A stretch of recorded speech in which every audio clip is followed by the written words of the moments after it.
आज हम second part का वीडियो दे रहे हैं और इसकी भी शुरुआत हम एक एनर्जेटिक शेयर के साथ करेंगे। ये मेरा सेकंड वीडियो है और खास तौर पे मेरे 11th के दोस्तों के लिए, 11th के लिए। आज हम जमी है तो क्या हुआ, एक दिन आसमां बन जाएंगे।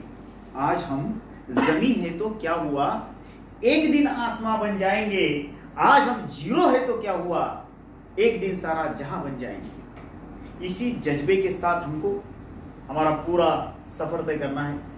दोस्तों, एक बार आप ठान लिए कि मैं मेडिकल टॉप कॉलेज को लगूंगा तो आपको मेडिकल की सीट लेने से कोई नहीं रोक सकता। और आपके इस काम के लिए मैं आपकी मदद करने को तैयार हूं, क्योंकि मेरा सब्जेक्ट बायोलॉजी जो है वो आपके टोटल नीट के स्कोर के 50% अकाउंट कर रहा।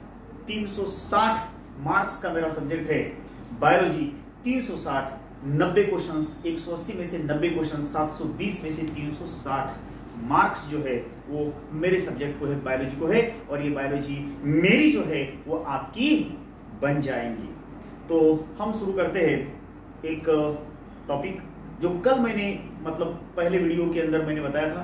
किंगडम प्लांटी बहुत ही प्यारा, बहुत ही लैविश, बहुत ही बुनियादी, हरा भरा टॉपिक है। फूलों का पत्तों का, बहुत ही बढ़िया, जिससे पूरी कुदरत हरी भरी दिखती है और सुंदर दिखती है। दोस्तों, किंगडम प्लांटी का मतलब क्या है? इसके पहले पार्ट में मैंने बताया था। ये दूसरा कैप्सूल बना रहा हूं मैं किंगडम प्लांटी के लिए। सो किंगडम प्लांटी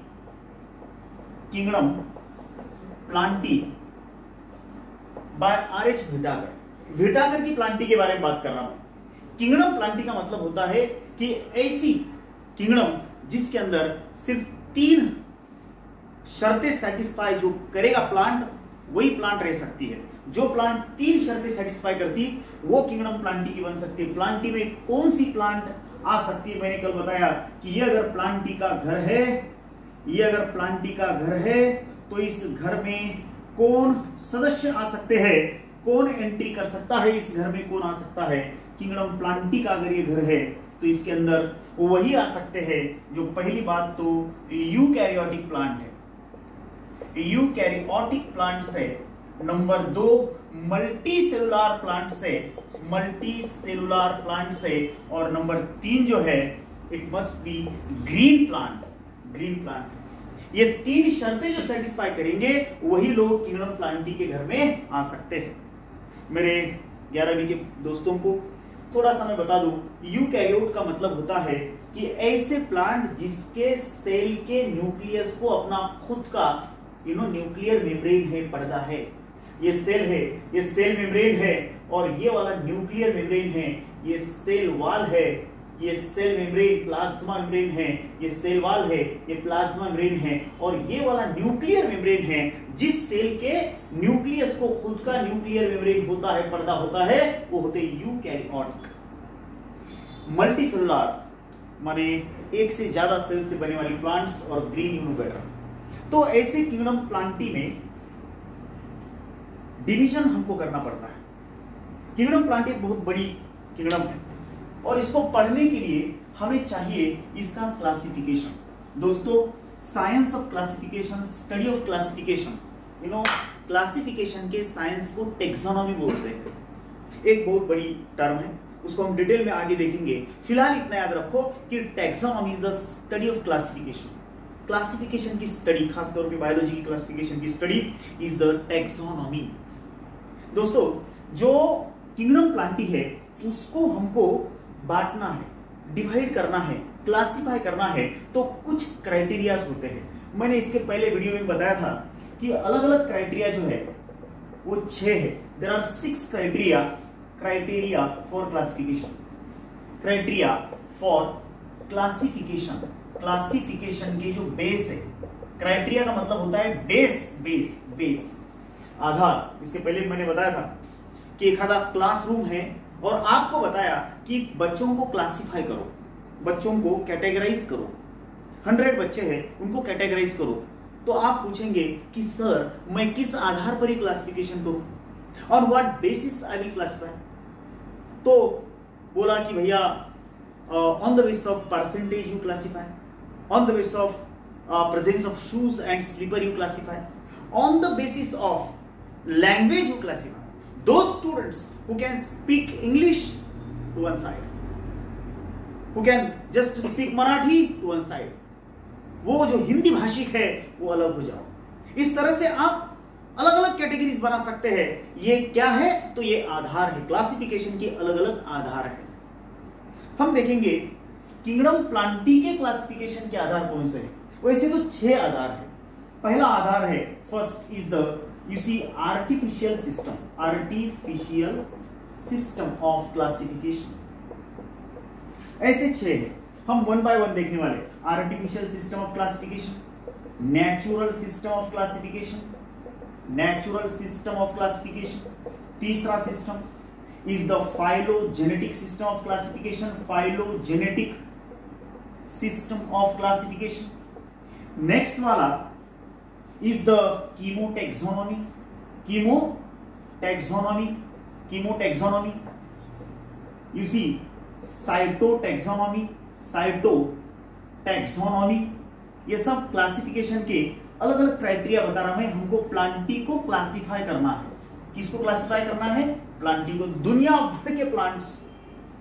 भर के प्लांट्स जो सेटिस्फाई करते हैं मल्टीसेलुलरिटी, यूकैरियोटिक नेचर और ग्रीन कलर, हम उसको बोलेंगे किंगडम प्लांटी के मेंबर्स. तो उनका क्लासिफिकेशन जो है हम इन आधार पे कर सकते हैं. और छठा आधार, छठा क्राइटेरिया जो है वो है you see the cytotaxonomy, कीमोटैक्सोनॉमी, the phylogenetic system of classification, the natural system, artificial system. ये जो है जो अलग अलग टैक्सोनॉमी के क्राइटेरियाज हम बता रहे. और numerical taxonomy, last is the numerical taxonomy, numerical taxonomy. अब हम पहले क्राइटेरिया की तरफ जा रहे हैं. पहला आधार is the artificial system of classification. What this system says. पहला सिस्टम मुझे पहले बताओ, एकदम सीधे, मैं आपको देख सकता, एकदम सीधे स्ट्रेट. तो बताओ क्राइटेरिया फॉर क्लासिफिकेशन कितने हैं? 6. बिल्कुल सही आवाज आया. कितने? 6 criteria for classification of kingdom Plantae. पहला क्राइटेरिया आर्टिफिशियल सिस्टम, दूसरा criteria natural system, phylogenetic system, कीमोटैक्सोनॉमी, cytotaxonomy, numerical. ये ऐसे ही है जैसे मैंने आपको बताया कि भैया एक जो बेस होता है बच्चों को क्लासिफाई करने का, स्टूडेंट्स को क्लासिफाई करने का, वो ये है कि जो 80% के ऊपर के हैं वो अलग, 80% के नीचे के हैं वो अलग ग्रुप में. ये एक क्राइटेरिया हुआ. वैसे एक हुआ आर्टिफिशियल सिस्टम, दूसरा शूज वाले अलग, स्लीपर वाले अलग, ये दूसरा क्राइटेरिया हुआ. ये नेचुरल सिस्टम, दूसरा क्राइटेरिया. इस तरह से भैया ऐसे अलग अलग मुठ पटान बातें हो सकती है. जैसे कि सिर को तेल लगाया, बालों को तेल लगाए वाले स्टूडेंट एक तरफ, नहीं लगाए वाले दूसरी तरफ. माने इस तरह से ये अलग अलग क्राइटेरिया में बता रहा. इसके किंगडम प्लांटी के क्लासिफिकेशन के लिए 6 क्राइटेरिया. पहला क्राइटेरिया है artificial system of classification. Now let us focus on this. इसके ऊपर हम फोकस करते हैं कि how is the artificial system of classification. What is the artificial system of classification. मैं आपको बता दूं कि ये जो आर्टिफिशियल सिस्टम ऑफ क्लासिफिकेशन है ये काफी पुरानी सिस्टम है. इसके अंदर प्लांट्स को क्लासिफाई करने के लिए जो अलग अलग पॉइंट्स इस्तेमाल होते थे, the different points where considered. They were morphological points, बाहरी पॉइंट्स, मॉर्फोलॉजिकल, एक्सटर्नल क्राइटेरिया. ये पुराने जमाने में इसको इस्तेमाल करते थे. जैसे कि रूट्स के आधार पे क्लासिफिकेशन, स्टेम के आधार पे क्लासिफिकेशन, लीव्स के आधार पे क्लासिफिकेशन. एक्सटर्नल, सभी एक्सटर्नल कैरेक्टर से, रूट्स, स्टेम, लीव्स. फ्लावर में यू सी स्टेमन्स के आधार पे क्लासिफिकेशन. स्टेमन्स माने male sex structure, male sex of the flower, male sex of the flower, male sex of flower is called as stamen. इसके आधार पे classification. Carpels के आधार पे क्लासिफिकेशन.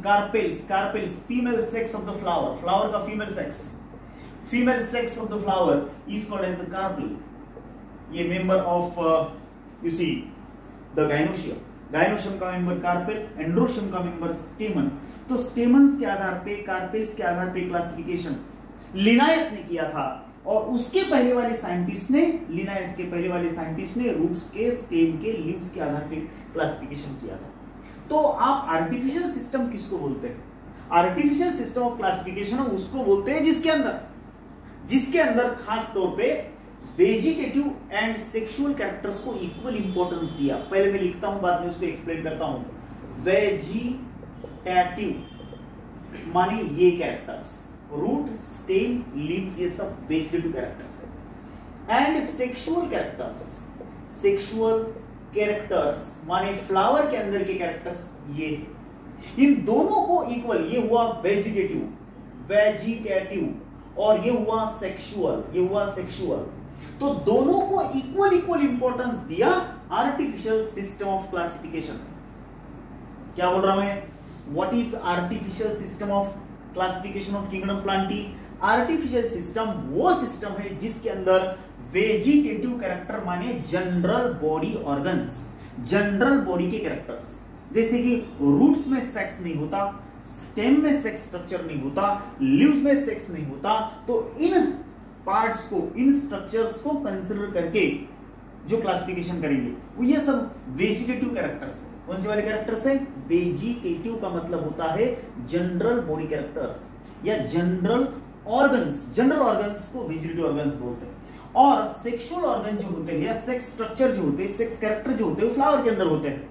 फ्लावर में भी खासतौर पे स्टेमन मेल सेक्स स्ट्रक्चर्स होते हैं और जो कार्पेल्स है वो फीमेल सेक्स स्ट्रक्चर होते हैं। तो आर्टिफिशियल सिस्टम ऑफ क्लासिफिकेशन किसको बोलते हैं? मैं फिर से उसी पॉइंट पे आ रहा कि ऐसा क्लासिफिकेशन जिसके अंदर vegetative characters and sexual characters को बरोबर इंपॉर्टेंस दिया, किसको बोलेंगे? आर्टिफिशियल सिस्टम ऑफ क्लासिफिकेशन किसको बोलेंगे? कि जिसके अंदर प्लांट्स को क्लासिफाई करते समय vegetative and sexual, general morphological and sexual characters को इक्वल इंपॉर्टेंस दिया, बरोबर इंपॉर्टेंस दिया, तो उसको बोलेंगे हम खास तौर पे आर्टिफिशियल सिस्टम ऑफ क्लासिफिकेशन। भैया मॉर्फोलॉजिकल कैरेक्टर जो होते हैं ना, क्लासिफिकेशन के लिए बड़े कमजोर कड़ी साबित होते हैं। मॉर्फोलॉजिकल कैरेक्टर्स पे आप भरोसा नहीं कर सकते, क्योंकि कई बार ये कैरेक्टर्स जो होते हैं, ये मॉर्फोलॉजिकल कैरेक्टर्स, एक्सटर्नल कैरेक्टर्स, ये बाहरी लक्षण, ये वेजिटेटिव कैरेक्टर जो होते हैं ना, वो पर्यावरण, एनवायरमेंट के इफेक्ट के अंदर दे गेट चेंज देमसेल्व्स, वो खुद को बदल देते हैं। वो एनवायरमेंट के हिसाब से होते हैं। कई बार अलग अलग प्लांट्स है, एक वातावरण में रहती है, एक एनवायरमेंट में रहती है, तो उनके मॉर्फोलॉजिकल कैरेक्टर भी एक जैसे दिख सकते हैं। हमें तो लगेगा कि वो एक ग्रुप के हैं, it is of one group. That is why ये जो मॉर्फोलॉजिकल या वेजिटेटिव कैरेक्टर्स है, they are not very sure, और इसीलिए artificial system of classification is with errors, lacunae, ये गलतियों के साथ है, पूरा नहीं है। इसके लिए बहुत सारे ऑब्जेक्शंस थे। There were many objections for the artificial system of classification, और इस सिस्टम को खास तौर पे इस्तेमाल किया by Carolus Linnaeus. Carolus Linnaeus ने क्लासिफिकेशन के लिए इस सिस्टम का इस्तेमाल किया। मैं आपको बता दूं कि कार्लस लिनायस ने जो 24 क्लासेस में बांटी थी किंगडम प्लांटी, 24 क्लासेस में बांटी थी, उसमें से 23 क्लासेस फ्लावरिंग प्लांट्स के थे, और एक ग्रुप जो बनाया वो था नॉन फ्लावरिंग का। माने ये फेनोरोगैम्स माने फ्लावरिंग, ये क्रिप्टोगैम्स माने नॉन फ्लावरिंग। 24 ग्रुप्स में बांटा उसने कार्लस लिनायस। वैसे यू मस्ट नो दैट कि कार्लस लिनायस क्लासिफिकेशन का फादर माना जाता है। He is called as the father of taxonomy. क्या बोल रहा कि आर्टिफिशियल सिस्टम ऑफ क्लासिफिकेशन में दोनों तरह के कैरेक्टर्स को इक्वल बरोबर इंपॉर्टेंस दिया। कौन से वाले दो बोलो? One is the vegetative and second is sexual. तो उसको बोलते हैं हम, it is artificial system of classification. कौन सा वाला सिस्टम? Artificial system. क्या है इसका प्रॉपर्टी? वेजिटेटिव कैरेक्टर माने जनरल कैरेक्टर, जैसे रूट स्टेम लीफ वेजिटेटिव है, रूट स्टेम लीफ एक्सटर्नल है, रूट स्टेम लीफ वेजिटेटिव है, रूट स्टेम लीफ में सेक्स नहीं है और रूट स्टेम में मॉर्फोलॉजिकल है। These are nothing but morphological characters of the plant. इसके आधार पर क्लासिफिकेशन, और सेक्स स्ट्रक्चर्स में स्टेमन्स और कार्पेल्स के आधार पर क्लासिफिकेशन। तो सेक्स को और एक्सटर्नल कैरेक्टर्स को, सेक्स को, वेजिटेटिव कैरेक्टर्स को इक्वल इंपॉर्टेंस दिया, वो सिस्टम हुई artificial system of classification. This system was used by ancient, काफी ओल्ड साइंटिस्ट्स ऑफ टेक्सोनॉमी।